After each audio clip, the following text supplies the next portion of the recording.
രാവിലെ കുക്കറിൽ എളുപ്പത്തിൽ ഉണ്ടാക്കാൻ പറ്റിയിട്ടുള്ള ഒരു ചെറുപയർ പാൽക്കറിയുടെ റെസിപ്പി നോക്കാം. അതിനായിട്ട് 1/4 കപ്പ് ചെറുപയർ കഴുകിയിട്ട് കുക്കറിലേക്ക് ഇടാം. ഇതിലേക്ക് ഒരു ചെറിയ തക്കാളി, ഒരു 1/4 ഭാഗം സവാള കട്ട് ചെയ്തത്, എരിവിനായിട്ടുള്ള പച്ചമുളക്, ഒരു തണ്ട് കറിവേപ്പില, ആവശ്യത്തിന് ഉപ്പും ഒരു കപ്പ് വെള്ളവും കൂടി ചേർത്തിട്ടൊന്ന് മിക്സ് ആക്കിയിട്ട് കുക്കർ അടച്ച് വെച്ചിട്ട് മീഡിയം ഫ്ലെയിമിൽ ഒരു 4 വിസിൽ വേവിച്ചാൽ മതി. പ്രഷറൊക്കെ പോയിട്ട് തുറന്നു നോക്കുമ്പോൾ ചെറുപയറൊക്കെ ഇതുപോലെ ഉടഞ്ഞു പോവാത്ത രീതിയിൽ വെന്തിട്ടുണ്ടാവും. ഇനി നമുക്കിതിലേക്ക് നല്ല കട്ടിയുള്ള 1/4 പാലാണ് ചേർത്ത് കൊടുക്കുന്നത്. 1/4 കപ്പ് നല്ല കട്ടിയുള്ള തേങ്ങാപ്പാൽ ചേർത്താൽ പിന്നെ ഒരുപാട് സമയം തിളപ്പിക്കേണ്ടത്. ചെറുതായിട്ട് തിള വരുന്ന സമയത്ത് നമുക്കിതിലേക്ക് താളിച്ച് ചേർക്കാം.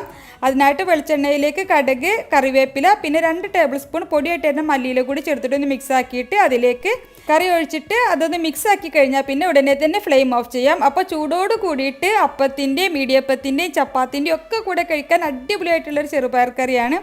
ഈസിയാണ് ഉണ്ടാക്കാൻ, അതുപോലെ തന്നെ ടേസ്റ്റിയാണ്. റെസിപ്പി ഇഷ്ടമായെങ്കിൽ ലൈക്ക് ചെയ്യാൻ മറക്കരുത്.